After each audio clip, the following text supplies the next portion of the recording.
Jasmine Crockett answering questions to what's going on in the country and answering questions of what can we do to make a difference on what's going on in this country today.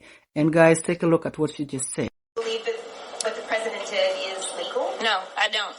In short, I don't believe that the president has this authority. The president did say as he campaigned that he would be a dictator on day one. It sounds like he's going to continue to try his best to be a dictator. The reality is that we go through appropriations every single year. And when we go through appropriations, number one, that is because there is only one body that has the power of the purse, and that is the Congress. It has to go through 535 people and then be signed into law by one president. And so we have monies that have been appropriated by law. And so no swipe of a pen can just delete that and stop that. And unfortunately, we have someone who has a Supreme Court that he handpicked that has definitely tested the bounds of law. I think right now what we see is we have a president that is going to continue to push those bounds and test those bounds. And unfortunately, if this Supreme Court does not get it right, it will be disastrous for the Republic as a whole. The reality is that I was able to at least get a glimpse into how I feel like the Supreme Court will conduct themselves when it came down to the TikTok ban. Now, I know a lot of people feel a way about TikTok, but from a legal standpoint, at the end of the day, it was signed into law by Biden. And he was attempting to stop what had been signed into law and had been passed through both chambers. And in a 9-0 decision, the Supreme Court determined that he was unable to do that. So with that being said, if they keep up this type of energy, I think that we will see his attempt at getting rid of birthright citizenship, which if you are going to have any protections in this country, the strongest protections aren't even the fact that we pass a law. Our strongest protections arise out of our Constitution in and of itself. And so if you want to undo or change something in the Constitution, well, it takes a lot of work. It's a lot more than just passing a law. We've got to make sure that we have ratification. We've got to go to the states. The states will have to vote, and you got to get 2/3. So I don't think that anything is going to happen to our Constitution just yet. But it is scary that we have someone in the White House that absolutely does not care about the Constitution and does not care about the law. But we knew this. As the only convicted felon to occupy the White House, he's never had any respect for the law, and I honestly don't see him changing his tune anytime soon. And so if you want to undo or change something in the Constitution, well, it takes a lot of work. It's a lot more than just passing a law.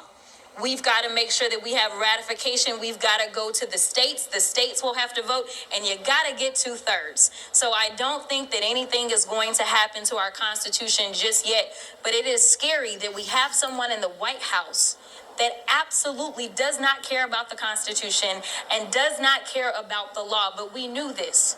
As the only convicted felon to occupy the White House, he's never had any respect for the law, and I honestly don't see him changing his tune anytime soon.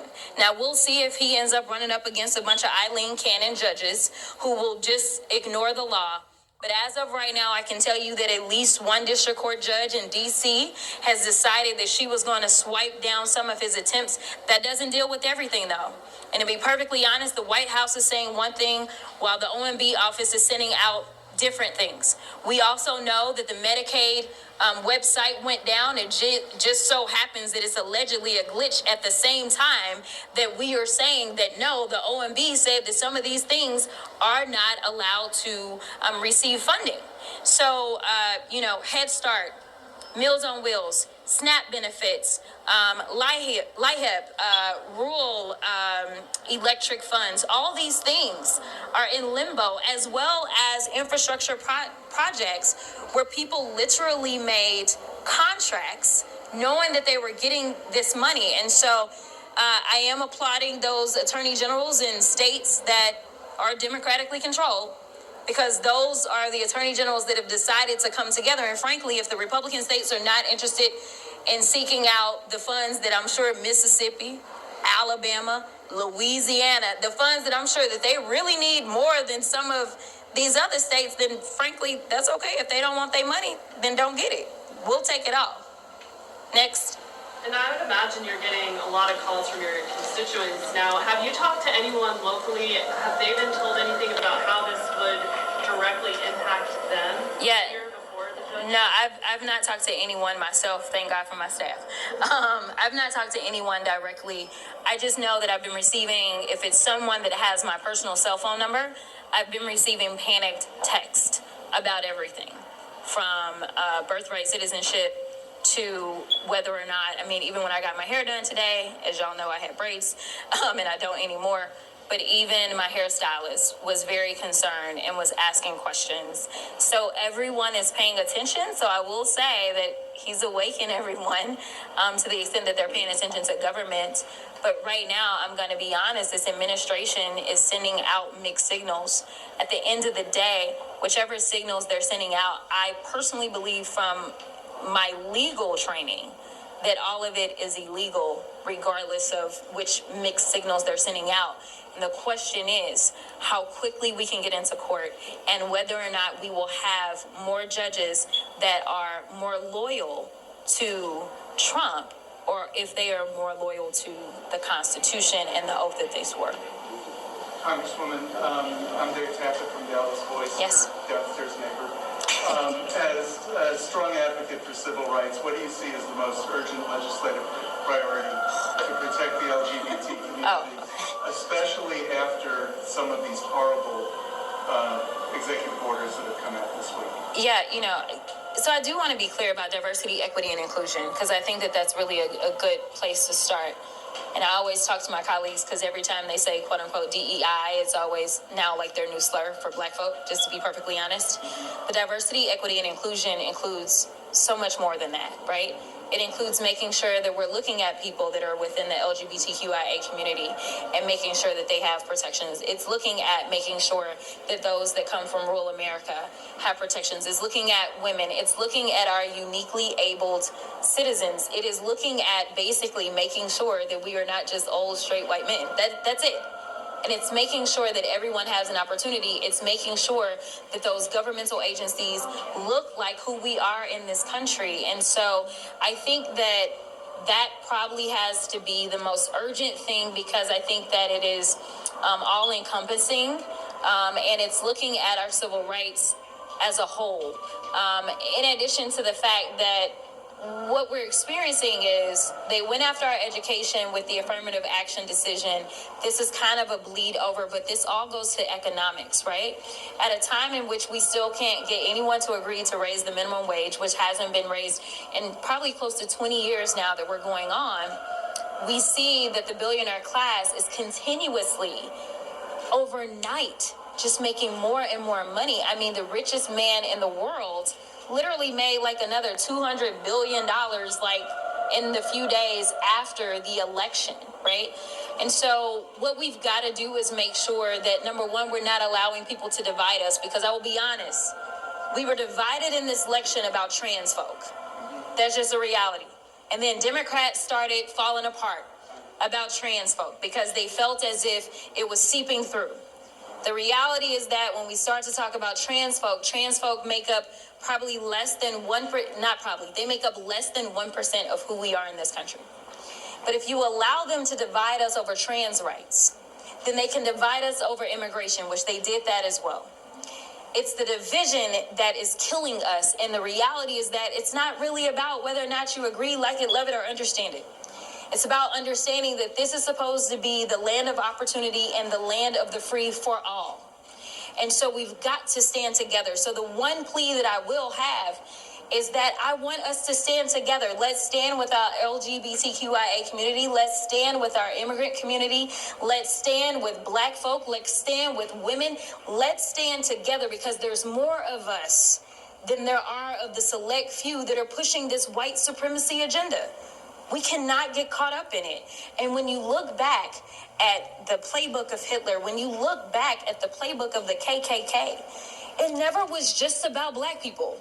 It's the exact same people that they're pointing fingers at and that they went after. And so I am encouraging everyone to stand together. Congresswoman, you mentioned the last 8 days have been a lot of information, and while you're a great messenger for the Democrats, it doesn't really feel like there's been one central message. I know there's a lot to respond to, but over the next 4 years, how do Democrats, start on kind of fixing this messaging problem and actually coming together and responding to some of these things that are being thrown at y'all? Yeah, so the chaos makes it difficult. I will say that. And we are absolutely drinking from a fire hose. I think that I speak for the leader when I say that I think we are in agreement that we have to figure out what are the three most disastrous things. Because when you think of how the human brain works, it can't take all this in. It's too much, right? And so when we went through the continuing resolution fight where there was a tweet and all of a sudden everything fell apart, one thing that we learned is that if we just kind of pointed to some things that usually we can all agree on, we can all agree that it's always bad to go after kids, right? And so the fact that they were cutting the funding for childhood cancer research, that was something that was salient across the board. That was so we have to find at least the three things that we feel like hit across the board. So every time we feel like they're going after Social Security, we need to go ahead and talk about it because that is a big deal. Anytime they're talking about children, we need to go ahead and make sure that we talk about it. And anytime we're talking anything about our seniors as well and our veterans tend to be another group of people. We need to find the three most impactful worst things and talk about those and hammer them. Once we do that, I think that we also have to understand that Democrats love to dig into the minutia. We will tell you about the entire 1,000-page bill, and we will talk way over your head. That is not the way to go. A simple message with 3 points. And we also need to understand that while I appreciate everybody that's standing here, we've got to communicate in every single way, right? Not just legacy media. We've got to make sure, like I'll be starting a podcast that I'm going to run myself. There are no Democrats that have podcasts, which is terrible. But that is information on demand, and it allows those that really want to get a fuller message than you can get off of TikTok to be able to do that. We've got to make sure that we're being effective on social media. We've got to make sure that we're engaging in radio as well as going to some places that we've never been. So this first term taught me that I never thought that I'd end up in Vogue magazine, Essence magazine, Ebony magazine. But listen, we need to be in the hunting magazine. We need to be in the fishing magazines. We need to be everywhere because politics impacts all of us. Instead of just making sure that we're focusing in on those that typically talk about politics. I was blessed with an opportunity to go on The View. I was blessed with being able to go on Jimmy Kimmel. We've got to go where the people are. And so I think that we've got to figure out which messengers can be versatile enough to get into some of those other spaces. And we've got to make sure that we're doing that, as well as we just got to get back to like grassroots work. We need to go ahead and go into communities, not when we're seeking a vote, but when we're literally just going in and we're listening and we're educating people on what's happening. So we need to have town halls, and we need to do town halls outside of our safe blue districts. We need to be going into rural America, explaining to them that the reason that your hospitals are shutting down is because of Republican policies. We need to explain to them that the reason they've been able to modernize their farming is because Democrats were the ones that pushed for rural broadband while Republicans voted against it. We need to educate people on why our policies work, because they work. We saw that every time there was a ballot measure that was on the ballot, even in places like my home state of Missouri, somehow they voted for abortion access and then sent an anti-abortion senator back to the Senate. I don't really get it, but our policies do work. And so we've got to make sure that we're educating people on the fact that we are fighting for them and not fighting against them, as it seems like we are about to endure for at least some time. Congresswoman Crockett, just on one note, on a lighter note, any more nicknames for Marjorie Taylor? No, we're going to let this one go down in history for her. So Hyatt Carter, Dallas Weekly, do you have anything to say to representatives who still find themselves supporting Trump after this 1 week? Wow. Find your backbone. When I ended up enduring the nonsense that I went through with Nancy Mace most recently, what people don't know is that I was arguing for the Civil Rights Subcommittee to be added back to oversight. That's it. It was just an organizational meeting. She then responded, and I was explaining to them in that moment, to be clear, that I wanted them to have a fraction of the courage that members carried in the 1960s. And I told them the story of the flight that I took the day of President Carter's funeral, and how I was on that flight with Lucy Baines Johnson, and how she told me the story of the Civil Rights Act and the Voting Rights Act, but more specifically, she was talking to me about the Voting Rights Act when I was explaining to them, and how they went over to the Congress so that her dad could sign the bill into law. The reason was that he said that he knew that there were members that voted for the Voting Rights Act, which meant that they knew that they would not be coming back to Congress, because part of that was making sure seats like mine existed, legacy seats, Section 2 seats existed. And so because of that, he said, listen, I didn't ask them to come to the White House. I needed to go to their house, and I needed to show them that I thanked them and I appreciated them. And I said, I'm just asking y'all to have a fraction of the courage that they had back in the 1960s, because they signed up to do what was right. The issue that we have in this country right now is it seems like we don't understand right from wrong. At least one side doesn't. And I'm just asking them to go back to their roots, because there are Republicans that will tell me privately that they disagree with this stuff, but they would never dare cross him. They are afraid of him. They are afraid of losing their seats. But sometimes, in fact, these times, we demand courage of our elected officials. And I will say that is from both sides of the aisle. It is time out for playing politics, because we may not survive if we don't stand up and do what's right. Congresswoman, what is one specific local priority you have that you want to accomplish this term that you want to accomplish that? Accomplishments, that's a loaded question. Listen, I mean, right now I'm just trying to stop the bleeding, if I'm being perfectly honest. If there are things that I think that I should accomplish, it would be around criminal justice reform, considering the fact that there's a felon in the White House. I feel like I should get some help on my Democracy Restoration Act, which means that those that have been criminally impacted will have access to the ballot box, because now that he's been finally convicted, he won't even be able to vote for, city council in a minute. So hopefully they'll join me in that. I worked very closely with our senior senator as it relates to fentanyl, and there's a ton of fentanyl bills that we did. A lot of that kind of picked up from the State House. And so hopefully we can get some reforms around that, since they claim that their big fight with the border is about fentanyl and making sure they can keep drugs out. So hopefully they'll listen to one of the few people that actually practice criminal law and understand what drug addiction looks like, and how to really work on it. And again, this is bipartisan, bicameral legislation. So hopefully I'll get somewhere on that. I don't really expect that we're going to get very much done, though. It was the most unproductive session that we've had in modern day history. And that was when the Republicans only controlled the House. Now they control all three levers. So I don't anticipate that there is very much that I'll get done. And that's just me being honest. I'm looking at her because she's keeping time. All right, so we've got time for two more questions. What's your response? What would you say to North Texans who are frightened or nervous about these mass deportations? 90 people were arrested on Sunday. Just kind of what implications does that have for the community, and how do immigrants move forward during this time? Yeah, so number one, I just want to say my heart goes out to really our entire community, because, we talk about immigrants, but the reality is that when I look at somebody, I can't look around this room and tell you who's who. I can't. And nor can ICE. So the reality is that this is going to impact all of us directly and indirectly. So my heart goes out to our communities, because there are going to be people that are mistakenly rounded up, people that are here lawfully, and it's a travesty. But I don't know that I have the power to stop much of anything. I am relying on my courts to really put their foot down and to be the checks and balances that our founders thought that we should have. And that's going to be on the courts to say, listen, you've gone too far. We've got to stop here. So I can tell you that organizations like LULAC are on the front lines of this. I can tell you that the ACLU is on the front lines of things like this.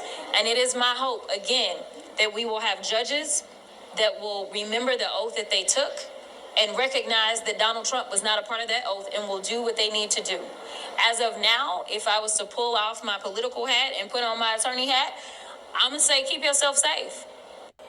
Keep yourself safe. If you know that you are here legally, make sure you are walking everywhere you can with your paperwork at all times. I also want to say that I'm proud to be right here in Dallas County, where at least I know my local officials aren't trying to call and have raids taken out in their communities. They understand the contributions that immigrants make to this country. They understand that just because someone calls you illegal, that is not a thing.